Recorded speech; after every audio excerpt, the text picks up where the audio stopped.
오늘 여러분과 함께 나눌 누가복음 4장의 말씀 묵상의 제목은 배척과 그리고 기적입니다. 우리 수요 강단 계속 누가복음에 대한 말씀을 나누고 있습니다. 1장은 이제 계속 우리가 말씀을 묵상했으면 예수님의 탄생이 기록되어 있습니다. 2장은 예수님의 세례가 기록되어 있습니다. 그리고 2장은 예수님의 어린 시절이 기록되어 있습니다. 그리고 3장은 예수님의 이 세례 받으시는 모습, 그리고 4장에 와서 예수님께서 시험 받으시는 모습을 우리가 지난 시간에 함께 말씀을 나누었습니다. 이 누가복음이 기록되어 있는 이 순서가 예수님의 일생하고 같이 갑니다. 출생에서 어린 시절에서 세례 받으시고 시험 받으시고, 그리고 오늘은 어떤 모습이냐면 예수님께서 최초로 백성들 앞에 모습을 나타내시는 모습입니다. 최초로 사람들 앞에 이제 공적인 자리에서 예수님께서 모습을 나타내십니다.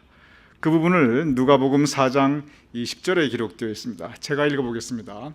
책을 덮어 그 맡은 자에게 주시고 앉으시니 회당에 있는 자들이 다 주목하여 보더라. 예수님께서 시험 받으시고 내려오셔서 지금 나사렛입니다. 회당에 들어가십니다. 그리고 이제 책을 읽으시고 이사야에 있는 말씀을 읽으시고 그들에게 말씀을 주셨습니다. 그랬을 때 그 반응이 뭐냐면 4장 22절입니다. 우리 같이 읽어보겠습니다. 시작. 그들이 그 입으로 나오는 바 은혜로운 말을 놀랍게 여겨 이르되 이 사람이 요셉의 아들이 아느냐. 오늘의 본문입니다. 여기서 여러분께서 잠깐 기억해 주셔야 될 말씀, 그 단어가 뭐냐면 은혜로운 말이라고 하는 단어입니다. 그 입으로 예수님께서 최초로 백성들 앞에 서셨습니다. 이 장면은 심지어 예수님의 첫 번째 설교 그 이전이에요. 예수님의 첫 번째 설교 산상수훈은 그 이전입니다. 즉 첫 설교를 하시기 전에 맨 처음 성전에 나서서 사람들을 만나는데 그때 예수님의 입에서 은혜로운 말씀을 주셨습니다. 그래서 다들 놀랍게 여깁니다. 은혜로운 말씀을 받고 놀랍게 여겼는데 그 다음에 나오는 말이 뭐냐면, 사람들의 반응이 뭐냐면 이 사람이 요셉의 아들이 아니냐. 여기서 이 요셉의 아들이 아니냐, 이 말은 칭찬이 아닙니다. 이 말은 경멸의 표현이에요.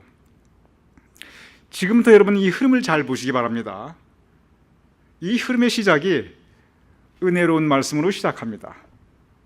예수님께서 은혜로운 말씀을 주셨는데 다들 놀랐는데, 그런데 사람들의 반응은 은혜로운 말을 받고 악한 말을 합니다.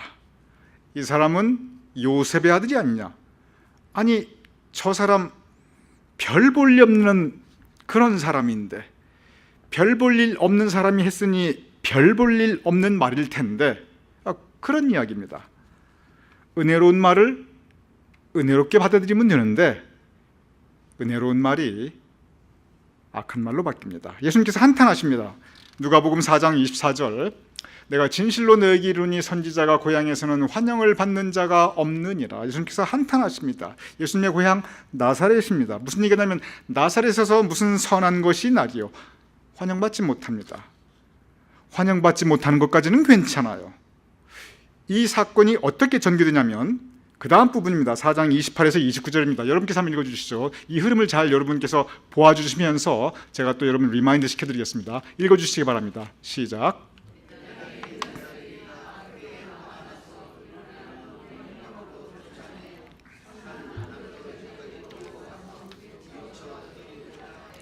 예, 감사합니다. 다 크게 화가 났습니다.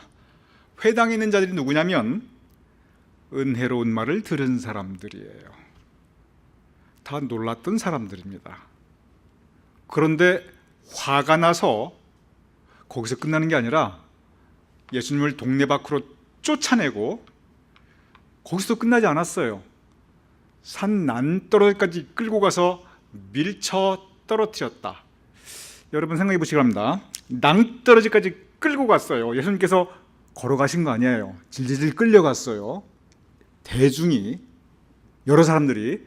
그리고 밀쳐서 낭떠러지에서 확 밀어서 떨어뜨리려고 했어요. 간신히 성경에 보면 예수님께서 빠져나왔어요. 자, 그러면 산 낭떠러지까지 끌고 가서 밀어서 떨어뜨리려고 했다. 이것은 예수님을 뭐 하려고 했다? 죽이려고 했다. 살인미수입니다. 화가 나서. 이 모든 것이 무엇으로부터 시작했냐면 은혜로운 말로 시작했어요. 자, 여러분 흐름을 보시기 바랍니다.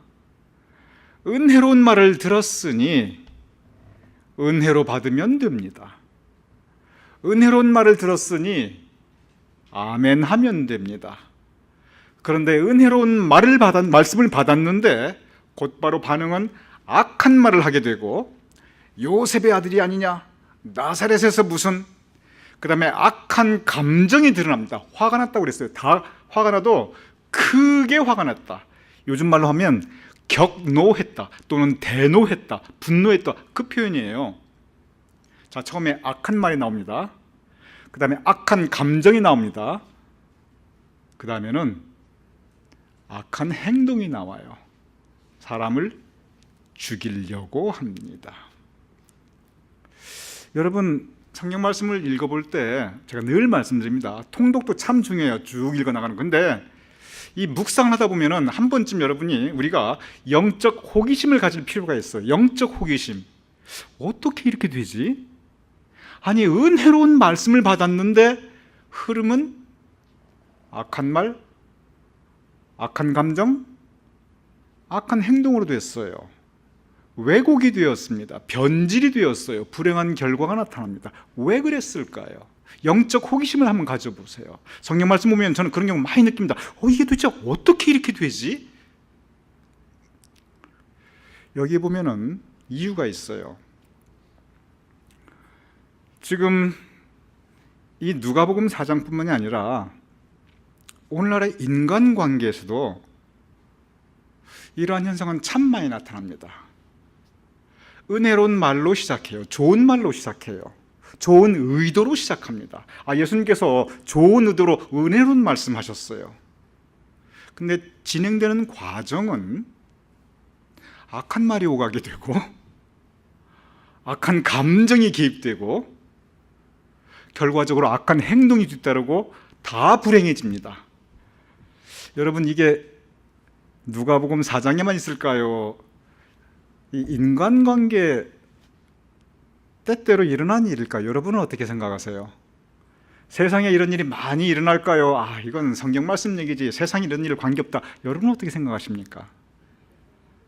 상당히 많이 일어납니다. 교회에서도 많이 일어납니다. 왜냐하면 원래 교회는 다 선한 은혜로 와요. 여기 성전입니다. 그리고 원래 교회는 선한 의를 가지고 은혜로운 말을 해요. 그럴 수밖에 없죠. 우리가 하나님의 백성인데. 그런데 왜 은혜로운 말이 이렇게 악한 말, 악한 감정, 악한 행동으로, 그리고 나중에서 다 상처받고 다 불행해지고, 왜 이런 일이 생기냐는 거죠. 예수님께서 은혜로운 말씀을 주셨는데 세상의 산꼭대기까지 끌려갔어요. 그리고 밀어 떨어뜨려 죽이려고 했습니다. 이 골고다가 아니에요, 지금. 이게 왜 그러냐면, 맨 처음에 뭐가 키킨하냐면 선입관이라는 게 키킨합니다. 저 사람 요셉의 아들 아니야? 나사렛 아니야?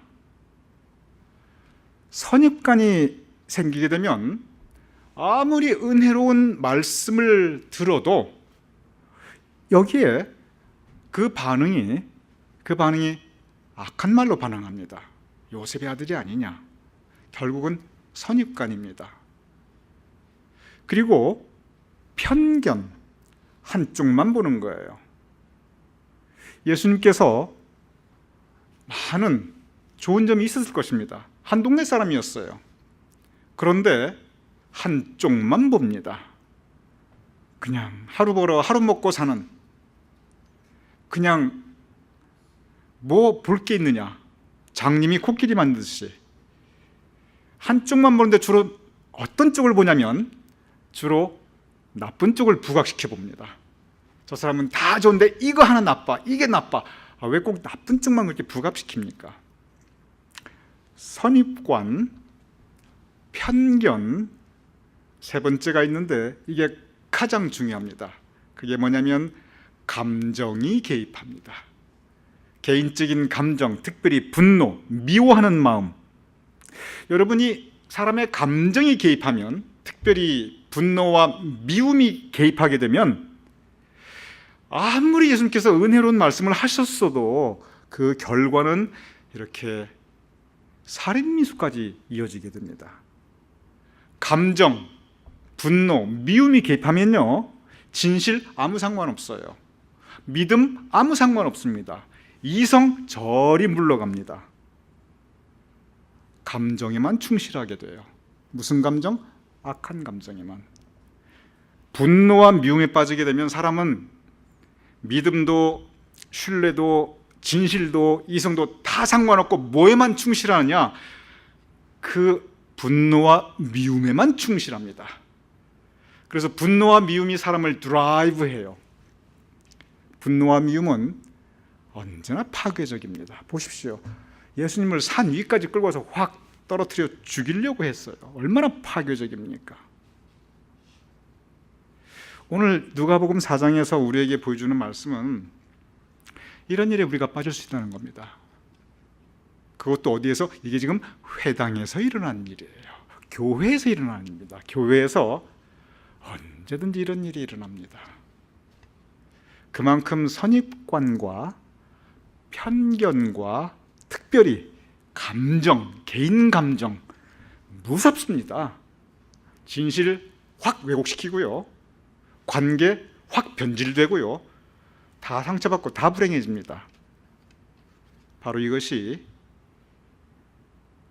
어쩌면 우리가 많이 고통받고 있는 그런 모습 중에 하나입니다. 이러한 상태에서 예수님께서 보여주시는 것이 있습니다. 이러한 모습으로 계속 갔으면은, 여기 보세요. 선입관이 있죠, 편견이 있죠. 아니, 요셉의 아들, 이건 바꿀 수가 없어요. 나사렛 출신, 이거 어떻게 바꿔요?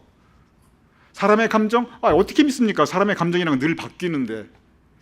이 상태에서 예수님께서 목회를 하실 방법이 없어요. 근데 이 상태에서 예수님께서 보여주시는 것이 있습니다. 그게 뭐냐면 4장 35절, 우리 같이 읽어보겠습니다. 시작.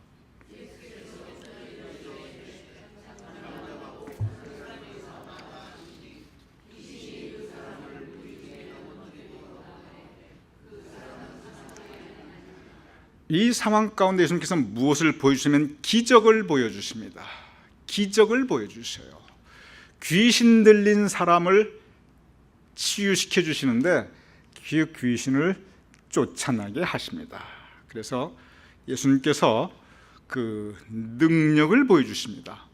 저기에 보면은 귀신이 나오는데 그냥 나가지 않고 귀신이 사람을 무리 중에 넘어뜨리고 나옵니다. 여러분, 이 사탄의, 귀신의 그 원래 원어로 들어가면은 그 단어의 뜻이 뭐냐면 미혹하게 하는 자, 넘어뜨리는 자입니다.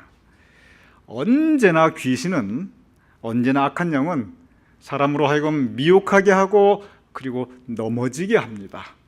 그러나 예수님께서 능력이 계시기 때문에 넘어졌어도 다시 일어나고 그 사람은 상하지 않습니다. 여기에서 보여주신 건 기적이에요. 그런데 기적을 보이시니까 어떻게 이 일이 진행되냐면 4장 36절, 37절 다 놀라. 자, 여기 보세요. 은혜로운 말씀을 줄 때 사람들이 맨 처음에 다 놀랐다고 그랬죠. 그렇죠? 다 놀랐어요. 근데 말씀을 받고 놀라긴 놀랐는데 그 다음에 바로 악한 말, 악한 감정, 악한 행동이 나왔어요. 근데 기적을 보고는 다 놀라서, 와, 권위와 능력이 어디에서 나오느냐, 저 예수라는 분 정말 대단하다, 하나님의 아들이구나, 이 소문이 사방에 퍼집니다. 여기서 우리가 곰곰이 생각해 볼 필요가 있습니다. 은혜로운 말씀을 가지고는 사람이 안 변했어요. 본성이 그대로 나타납니다. 놀랄 정도의 은혜로운 말씀이었는데 감정이 개입되고 편견이 개입되고 선입관이 개입되니까요, 거기 은혜가 없어요. 그런데 기적이 나타나니까 더 놀랐는데, 아니 은혜는 말씀이 놀라긴 놀랐어요. 근데 기적에 놀랐을 때는 어떻게 되냐면 권위가 있구나, 능력이 있구나, 그리고 예수님의 소문이 사방에 퍼져나갑니다. 그리고 이 기적의 소문이 사방에 퍼져나가니까 예수님께서 강하게 더 말씀을 선포하시며 이 구원 사역을 펼쳐나갈 수가 있습니다. 참, 저 대목을 보면요, 제가 때로는 하나님께 원망스러워요. 하나님, 저도 좀 기적을 보일 수 있게 해가지고 이 물이 변하여 포도주가 쫙 됐다면요, 이 뉴저질 때가 다 가나안교로 다 몰려들 겁니다. 아마 제가 자신해요. 자, 여러분 보십시오. 물입니다. 제가 기도하고 포도주가 쫙 되고, 병자들이 오시는 대로 가나안교만 이러면 다 벌떡벌떡 다 일어나고 치유받으면, 그래서 참 의사 선생님들은 죄송합니다만 이 근방 의사 선생님들 병원들은 폐업하겠지만 우리 교회는 차고 넘칠 거예요. 기적만 보여줄 수 있으면요, 말씀이 필요 없어요. 소문이 다 퍼져나갑니다. 바로 이 부분입니다. 말씀으로 안 돼요. 왜 안 되느냐면 마음이 강팍하기 때문에 안 됩니다. 그래서 예수님께서 기적을 보여주십니다. 이 누가복음에 보면은, 누가복음 사복음 전체가 예수님에 대한 기적이 참 많이 기록되어 있어요. 그런데 예수님에 대한 기록만 기록되어 있는 거 아니에요. 기록보다 더 많은 게 뭐냐면 예수님의 말씀이 기록되어 있어요. 예수님의 첫 번째 설교인 상상수훈 같은 경우는 전문이 다 기록되어 있어요. 기적보다 더 많이 베풀어 주신 것은 은혜로운 말씀이었습니다. 그런데 예수님께서 왜 은혜로운 말씀과 더불어 기적을 베풀어 주시냐면 그래야 믿으니까. 자, 한번 여쭤보겠습니다. 예수님께서 은혜로운 말씀만 주셨고 만약에 기적이 없었다면 과연 예수님께서 성공적으로 그 구원 사역을 펼쳐나가실 수 있었을까? 이 또한 영적 호기심입니다. 저는 생각해 봅니다. 어떻게 됐을까? 하나님이 하시니까 결국 하셨겠지요. 그런데 과연 가능했을까? 저는 다시 한번 생각해 봅니다. 쉽지 않았을 거예요. 기적이 있었기 때문에 사람들이 믿습니다. 성경에 보면 다 기적을 보고 다 그래서 고백하고 다 변화하고 다 돌아와요. 문제는 뭐냐면 오늘 이 시대에 이런 초자연적인 기적이 더 이상 있느냐는 거예요. 물론 있을 수 있지요. 하지만 그게 일반적이진 않습니다. 바로 이 부분입니다. 요한복음 20장 29절 이렇게 기록되어 있습니다. 우리 같이 읽어보죠. 예수께서 이르시되 너는 나를 본고로 믿느냐? 보지 못하고 믿는 자들은 복되도다 하시느라. 너는 나를 본고로 믿느냐? 여기서 보았다는 것은 기적입니다. 예수님께 나타나셔가지고 죽었다 살아나신 예수님께 나타나셔가지고 봐라, 여기 손에 못자국이 있고, 너 보아라, 허리에 창자국 있고. 기적이에요. 기적 앞에 도마가 고꾸라집니다. 믿게 됩니다. 그때 주신 말씀이 바로 이 말씀이에요. 내가 이미 말하지 않았느냐? 내가 이미 가르치지 않았느냐? 오늘 이 누가복음 4장의 흐름은, 첫 흐름은 은혜로운 말씀부터 시작합니다. 은혜로운 말 내가 주지 않았느냐? 안 믿어요 도대체. 또 한 가지는 믿었다 하다가 어려워지면 다시 돌아갑니다. 그 믿음이 흔들리고 넘어져요. 아까 성경 봤죠? 귀신이, 마귀가 나가면서 그냥 나갔어요. 어떻게 했죠? 꼭 잊어버리셨어요? 어떻게 했죠? 넘어뜨리고 나갑니다. 꼭 그 일이 생겨요. 우리의 믿음은 흔들리고 넘어져요. 우리의 믿음이 한 번 은혜 받았다고 해서 반삭처럼 서 있느냐? 저도 그랬으면 좋겠어요. 안 그래요. 우리의 믿음은 종종 흔들리고 넘어지기도 합니다. 그때 예수님께서 기적을 보여주시면 얼마나 좋겠습니까? 바로 그 질문, 너는 나를 본고로 믿느냐? 안 보아도 믿는 사람들, 말씀 붙잡고 믿는 사람들이 있는데 그 사람은 복되도다. 그럼 여기서 예수님께서 한 말씀을 우리 가만히 묵상해 보죠. 어떤 뜻인지. 자, 보고 믿는 사람이 있습니다. 체험이 있어요. 분명한 은혜 체험이 있고 내가 본 게 있어요. 그리고 어떤 분들은 체험한 거 없어요. 오직 하나 뭐가 있냐면 말씀밖에 없어요. 말씀 붙잡고 기도하고 그거밖에 없어요. 그러면 오늘 이 말씀은 어느 쪽이 더 복되다는 얘기입니까? 저 한국말인데 잘 이해가 안 돼서요. 저 한국말인데 어느 쪽이 더 복되다는 얘기예요? 아직도 이해가 잘 안 되세요? 안 보아도 믿는 사람들이 어떤 사람이면 말씀 붙잡은 사람들이라는 뜻입니다. 은혜로운 말씀을 은혜로 받고 비록 부족하지만, 비록 흔들리지만, 비록 때로 넘어지지만 그 말씀 붙잡고 살아가는 사람들이 더 복되다는 거예요. 보고 믿는 사람도 복돼요. 그 사람들도 복됩니다. 나무란 거 아니에요. 하지만 누가 더 복되느냐? 말씀 붙잡고 사람들은 더 복돼요.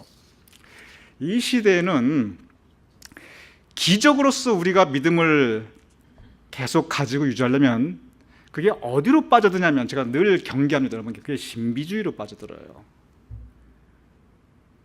우리 신앙의 영역에서 신비는 참 중요합니다. 모든 게 신비예요. 하나님께 살아계시다. 신비한 겁니다. 우리에게 구원이 있다. 신비한 거예요. 우리가 이 땅 죽으면 천국이 있다. 신비합니다. 굉장히 중요해요.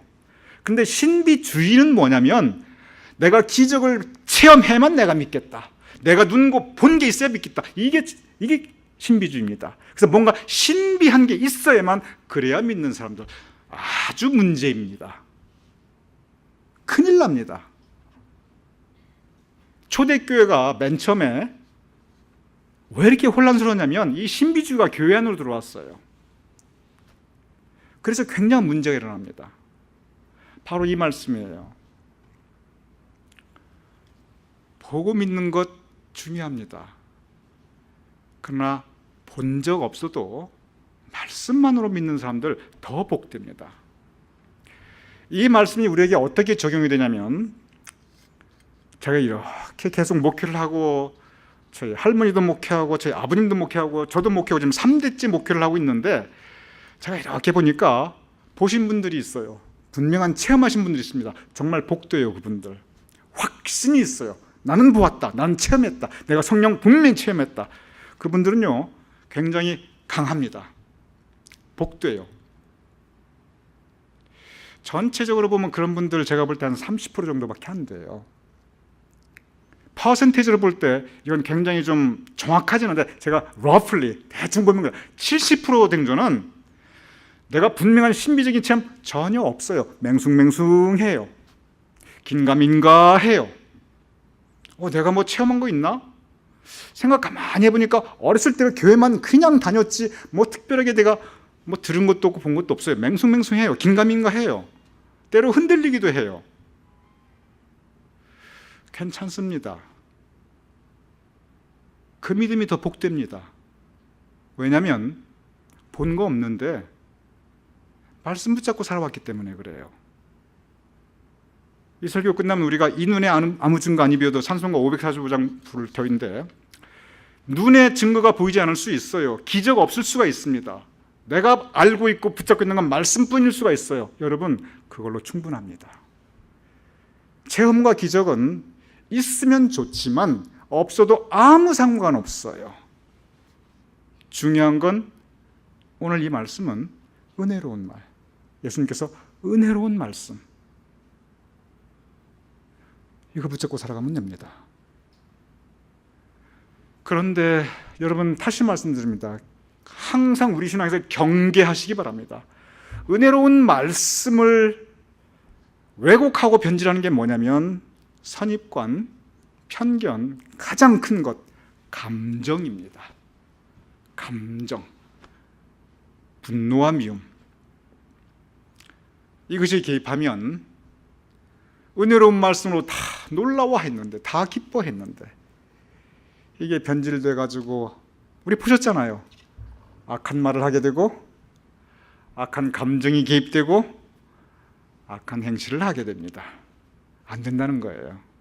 오늘 이 말씀 다시 한번 요한복음 20장 29절부터 다시 같이 읽어보죠. 시작. 예수께서 이르시되 너는 나를 본고로 믿느냐 보지 못하고 믿는 자들은 복되도라 하시니라. 이 말씀이 여러분 모두에게 임하셔서 말씀 붙잡고 은혜로운 말씀으로 우리의 신앙생활을 같이 나갈 수 있는 우리가 될 수 있기를 주님의 이름으로 축원합니다.